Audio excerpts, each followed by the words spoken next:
Okay, अस्सलाम वालेकुम। My name is Ghania Khan. I am your mathematics teacher. इस वीडियो को बनाने का मकसद आपके कॉन्सेप्ट्स को क्लियर करना है और आपका रिवीजन करवाना है।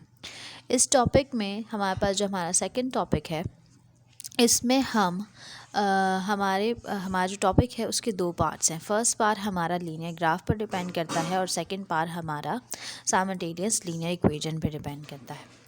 जब जो है सबसे पहले हम तमाम चीज़ें लीनियर ग्राफ से रिलेटेड देखेंगे कि किस तरीके से कोऑर्डिनेट्स बनाए जाते हैं, किस तरीके से एक्सिस को लिया जाता है और किस तरीके से आप जो है उस पर पॉइंट्स प्लॉट करते हैं।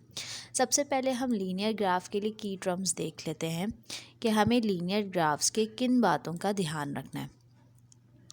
अच्छा जी, सबसे पहले तो मैंने आपको क्लास में बताया था कि जिस पर ग्राफ प्लॉट किया जाता है उस सरफेस को या उस प्लेन को हम कोऑर्डिनेट प्लेन कहते हैं। इसके बहुत सारे नाम मैंने आपको लिखवाए थे, जिसमें से पहला नाम हमारे पास कोऑर्डिनेट प्लेन था, राइट। उसके बाद हमारा सेकंड नेम जो था वो हमारे पास हमारा कार्टेशियन प्लेन था, राइट। इसी तरीके से इसको एक और नाम कहा जाता है। अगर आप ये वीडियो देखें गौर से और पॉज करके आप मुझे नाम बता सकते हैं खुद से कि ये नाम क्या है। तो थर्ड नाम क्या था हमारे पास जो हमने क्लास में पढ़ा था? Rectangular plane. अच्छा जी, लास्ट नाम क्या है इसका? जिस पर बेस करता है पूरा ग्राफ, बिल्कुल ग्राफ से मिलता जुलता नाम है एक्स वाई प्लेन। क्योंकि हमारा ग्राफ किस चीज़ पर डिपेंड करता है? एक्स एक्सिस पर। क्योंकि हमारा ग्राफ 2 डायमेंशनल बना रहे हैं हम, तो 2 डायमेंशनल में हमारे पास एक्स वाई प्लेन कहलाएगा वो। तो आपके पास एमसीक्यूज़ आ सकता है कि वो कौन सा प्लेन है जिस पर ग्राफ ड्रॉ किया जाता है, तो वो हमारे पास एक्स वाई प्लेन कहलाता है। ओके, अब एक्स वाई प्लेन का क्या मतलब हुआ? एक्स वाई प्लेन का मतलब ये हुआ कि वर्टिकल लाइन को हम वाई एक्सिस कहते हैं और हॉरिजॉन्टल लाइन को हम एक्स एक्सिस कहते हैं। स्केल के हमारे दो साइड्स होते हैं। फर्स्ट साइड हमारे पास पॉजिटिव साइड होती है और दूसरी साइड हमारे पास नेगेटिव साइड होती है। सेम इसी तरीके से वर्टिकल स्केल हमारे पास मौजूद होगा। वर्टिकल स्केल हमारे पास एक पॉजिटिव साइड होगी, एक हमारे पास नेगेटिव साइड होगी। अगर आप इस ग्राफ को देखें तो इस ग्राफ के अब हमारे पास 4 पोर्शंस बन गए। अब इन 4 पोर्शंस के भी हमारे कुछ नाम होते हैं, जैसे कि फर्स्ट पोर्शन को हम कहते हैं फर्स्ट क्वाड्रेंट,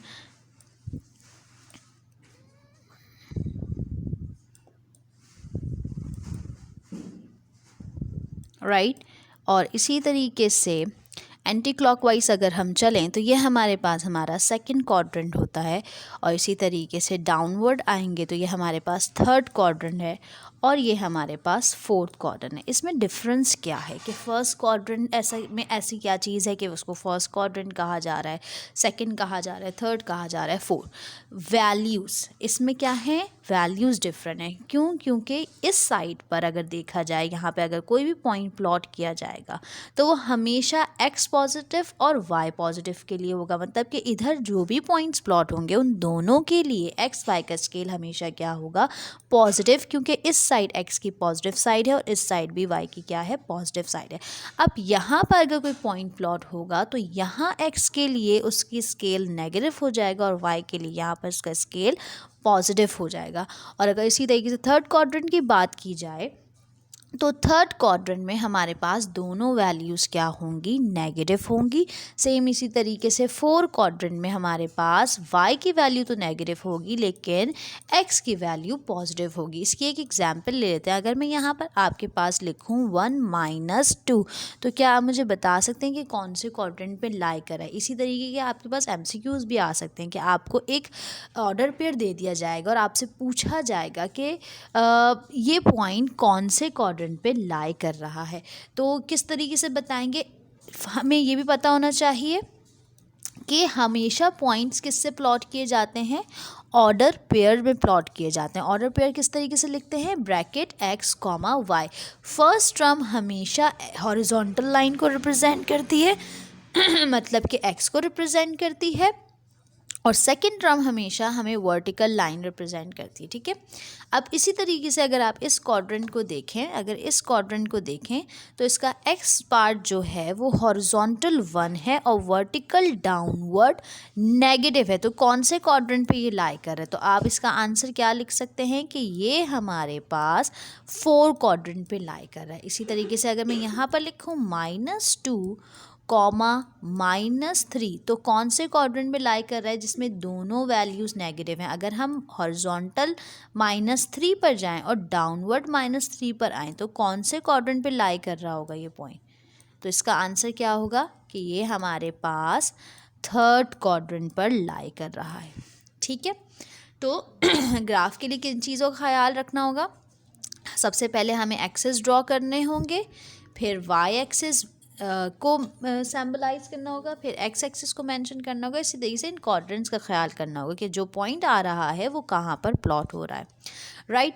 ओके जी, इस चैप्टर का सबसे पहला सब टॉपिक जो हमारे पास था वो हमारे पास था gradient of the straight line, right. सबसे पहले तो मुझे आप लाइन की डेफिनेशन बताइए कि लाइन की डेफिनेशन क्या थी।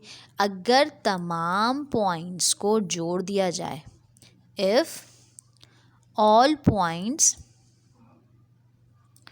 एक मिनट, all points, अच्छा, if we added all points it will become a line, right? If we add all the points,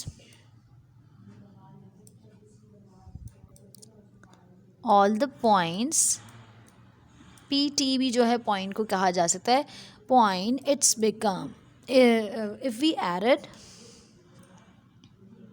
all the points it will become a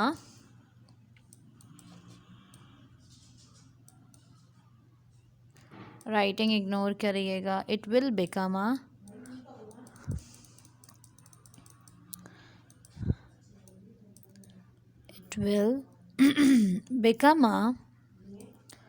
line, right. और line से ही word निकला है linear, line से ही word निकला है linear, right. क्योंकि हम linear graph discuss कर रहे हैं तो लीनियर में हम किस चीज़ की बात करेंगे? लाइंस की बात करेंगे, राइट।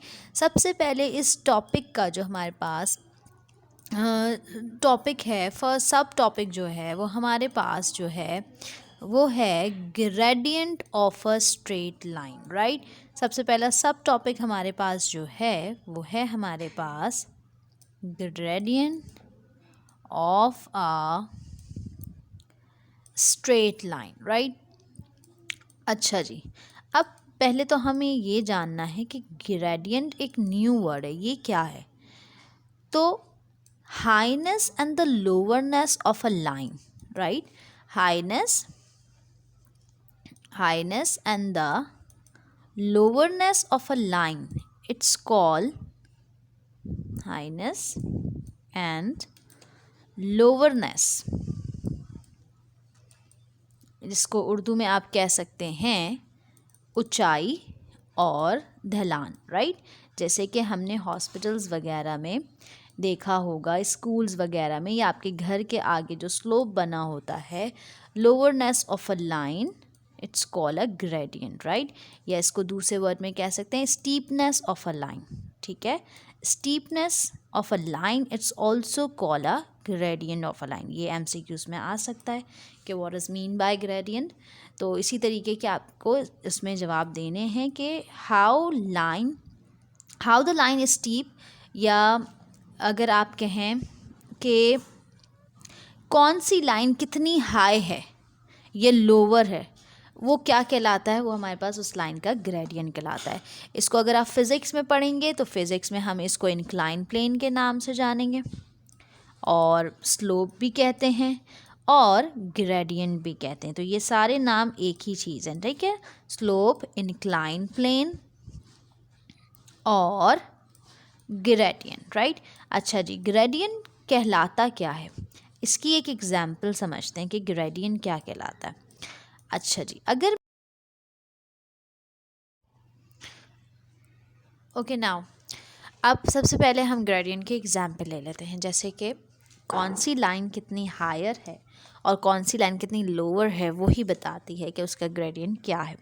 अगर मैं यहाँ पर कुछ लाइन सपोज करती हूँ विदाउट कोऑर्डिनेट एक्सिस, राइट, तो हम क्या देखकर बता सकते हैं कि कौन सी लाइन की ऊंचाई कितनी ज़्यादा है, और इसी को अगर इंग्लिश में कहा जाए या मैथ्स में कहा जाए तो किसका ग्रेडियंट कितना ज़्यादा है।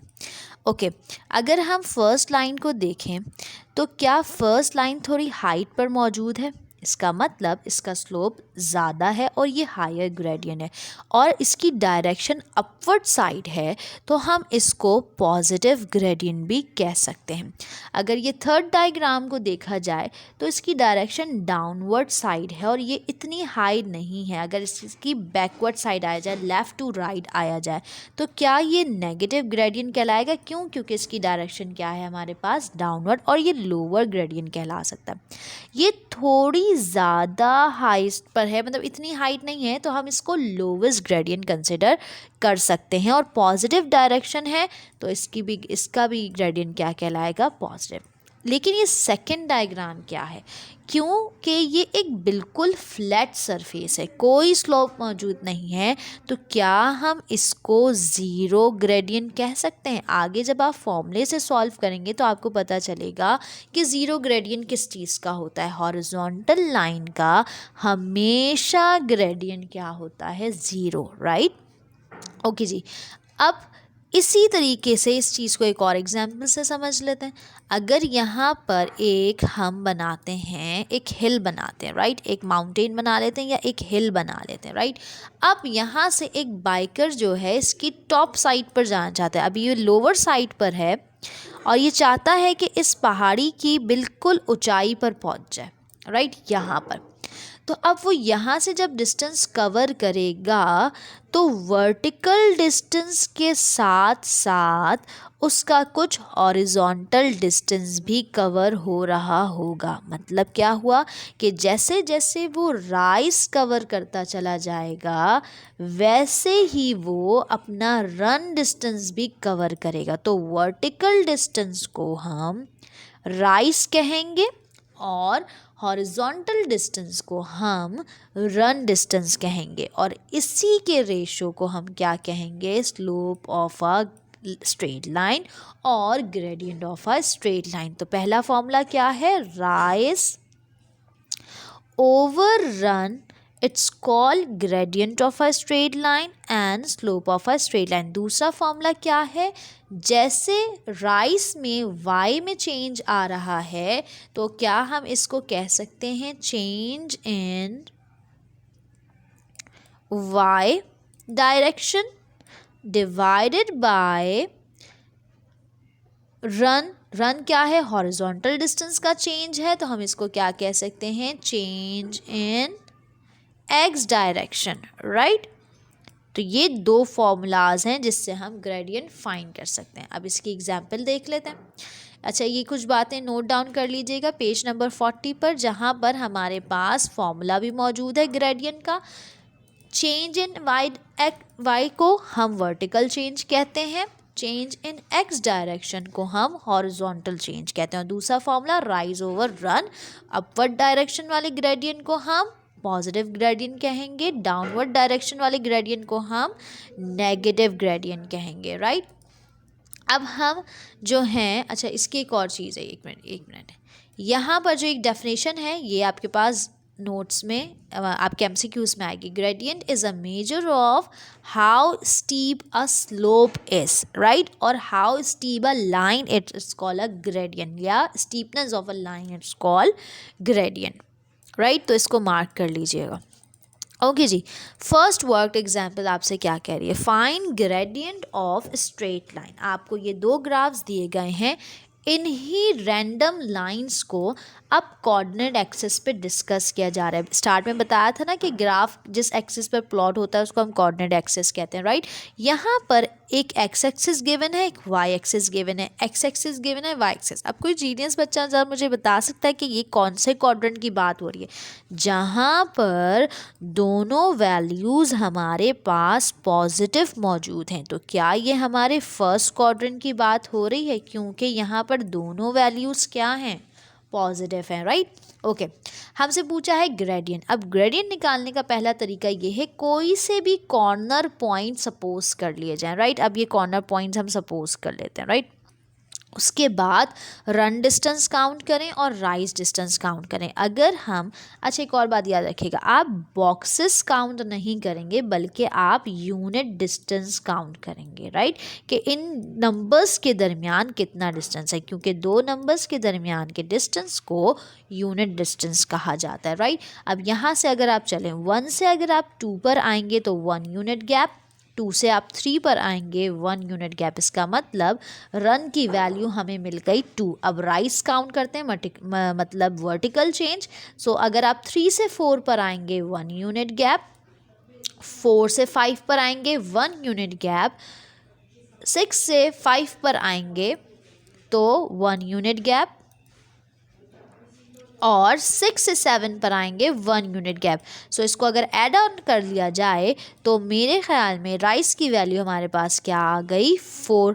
और फॉर्मूला क्या है, rise over run is equals to gradient of a straight line. तो राइज क्या है आपके पास 4 और रन हमारे पास क्या है 2। तो डिवाइड अगर कर दिया जाए तो ग्रेडियंट की वैल्यू क्या आ रही है हमारे पास 2। अच्छा, ज़रूरी नहीं है आप यहीं पर पॉइंट सपोज करें, आप यहाँ पर भी सपोज कर सकते हैं, यहाँ पर भी, लेकिन फ़र्क क्या है, सिर्फ आपका कॉर्नर पॉइंट होना चाहिए, तभी आपका स्लोप सही आएगा। अच्छा, इसका दूसरा फॉर्मूला ये है, ठीक है, इससे भी सॉल्व करके बता देती हूँ किस तरीके से होगा। जैसे कि हमें पता है कि ग्राफ में पॉइंट ऑर्डर पेयर के तरीके से प्लॉट किए जाते हैं, राइट। तो इसका मतलब ऑर्डर पेयर कैसे लिखा जाता है, पहले x वैल्यू लिखी जाती है, फिर y वैल्यू लिखी जाती है। यहाँ पर x की वैल्यू क्या है हमारे पास 1, y की वैल्यू हमारे पास क्या है 3, और इसी तरीके से x की वैल्यू यहाँ पर क्या है हमारे पास सेकंड पॉइंट में 3, y की वैल्यू हमारे पास क्या है 7। अब हमें चेंज निकालना है। चेंज का मतलब क्या होता है, फाइनल में से जब हम इनिशियल चीज़ को माइनस कर देते हैं तो वो हमारे पास चेंज कहलाता है या डिफरेंस कहलाता है। इस पॉइंट को हम x1 सपोज कर लेते हैं, इस पॉइंट को हम y1 सपोज कर लेते हैं बिकॉज पॉइंट 1 है। सेकेंड पॉइंट के x को हम x2 सपोज कर लेते हैं और सेकेंड पॉइंट के y को हम y2 सपोज कर लेते हैं। अब चेंज का मतलब क्या है, फाइनल में से इनिशियल को माइनस करना। तो y2 minus y1 upon x2 minus x1, right. Okay, so y2 क्या है मेरे पास 7, y1 मेरे पास क्या है 3, x2 क्या है मेरे पास 3, x1 मेरे पास क्या है 1। अगर हम 7 में से 3 को माइनस कर दें तो क्या बचेगा हमारे पास 4, 3 में से 1 माइनस कर दें हमारे पास क्या बचेगा 2, और 4 में से जब हम 4 को हम 2 से डिवाइड कर देंगे तो ग्रेडियंट हमारे पास क्या आ जाएगा 2, राइट। तो दोनों फॉर्मूलों से क्या आंसर सेम आ रहा है, आंसर सेम आ रहा है, राइट। ओके जी, सेम इसी तरीके से अगर आप इस ग्राफ को देखें, इसकी डायरेक्शन क्या डाउनवर्ड है, इसका मतलब हमें समझ जाना चाहिए कि हमारा ग्रेडियंट हो सकता है क्या आए, नेगेटिव आए। हाँ, हो सकता है हमारा ग्रेडियंट नेगेटिव आए क्योंकि हम डाउनवर्ड काउंट करेंगे, राइट, डाउनवर्ड काउंट करेंगे, या फिर हो सकता है हमारा पॉजिटिव भी आ जाए। अब ये हम देखते हैं क्या करना है। अच्छा जी, अब क्या करेंगे, 2 पॉइंट सपोज कर लेते हैं, एक ये पॉइंट सपोज करते हैं और एक ये पॉइंट सपोज करते हैं। अब डाउनवर्ड काउंट करेंगे, 6 से 5 पर आएंगे -1, 5 से 1 पर आएंगे -1 4 से 3 पर आएंगे, -1 3 से 2 पर आएंगे, -1 2 से 1 पर आएंगे, -1 और 1 से 0 पर आएंगे, -1। इन तमाम -1s को ऐड कर दिया जाए तो कितना डिफरेंस बन रहा है, 1 2 3 4 5 एंड 6। तो राइस की वैल्यू हमारे पास क्या आ रही है, -6। और इसी तरीके से अगर आप रन काउंट करो, 0 से 1 पर आएंगे तो 1 यूनिट, और 1 से 2 पर आएंगे तो हमारे पास क्या होगा, ओके। सो रन की वैल्यू हमारे पास क्या हो जाएगी, 2, राइट। सो अगर हम 2 को 6 से डिवाइड कर दें तो क्या हमारा ग्रेडियंट -3 आ जाएगा। ठीक है, ये तो हमारे पहले फॉर्मूले से हो गया। अगर मैं इसी को सेकंड फॉर्मूले से फाइंड करूं तो यहाँ पर x की वैल्यू क्या है मेरे पास, 0, और y की वैल्यू मेरे पास क्या है, 6। यहाँ पर x की वैल्यू मेरे पास क्या है, 2, और y की वैल्यू मेरे पास क्या है, 0। फॉर्मूला क्या था, चेंज इन y डायरेक्शन, मतलब इनिशियल में, फाइनल में से y के इनिशियल को माइनस करना है और x के इनिशियल को माइनस करना है, तो x2 minus x1। Okay, so y2 हमारे पास क्या है, 6। अगर 6 में से हम 0 माइनस कर दें, ओके, एक मिनट, इसको 0.1 कंसिडर करेंगे और इसको हम 0.2 कंसिडर करेंगे। नहीं, ठीक है, बस सही है, यही सही है जैसे हमने किया। ओके, अब आप क्या करें, एक मिनट, यहाँ पर अब x2 की वैल्यू क्या है हमारे पास, x2 की वैल्यू हमारे पास क्या है, 0, और y2 की वैल्यू हमारे पास क्या है, x1 की वैल्यू क्या है हमारे पास, 2। अगर 6 में से कुछ माइनस किया जाएगा 0 में से तो वो ही बचेगा, 0 में से माइनस किया जाए तो ये -2 बचेगा। अगर आप इसको कैंसिल आउट करें तो क्या इसका भी आंसर हमारे पास -2 आ रहा है, -3 आ रहा है।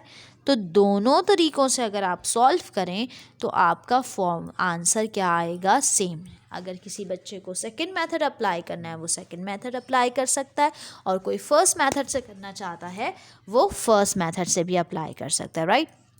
इसके आंसर्स भी देख लो, क्या पहले का आंसर हमारा 2 आया था, सेम इसी तरीके से इन्होंने भी यही काम किया, 5 - 1, उन्होंने दूसरे पॉइंट सेलेक्ट किए थे, हमने दूसरे पॉइंट सेलेक्ट करे, हमारा ग्रेडियंट क्या आ गया, 2। सेम इसी तरीके से हमारा भी ग्रेडियंट -3 आ रहा था सेकंड का, राइट। अगर आप प्रैक्टिस नाउ 1 देखें, अब प्रैक्टिस नाउ 1 तो खुद से करनी है ना, तो प्रैक्टिस नाउ 1 में मैं कौन से पॉइंट सेलेक्ट करूँ, एक मैं सेलेक्ट कर लेती हूँ 2 पर और एक सेलेक्ट कर लेती हूँ मैं 8 पर, राइट।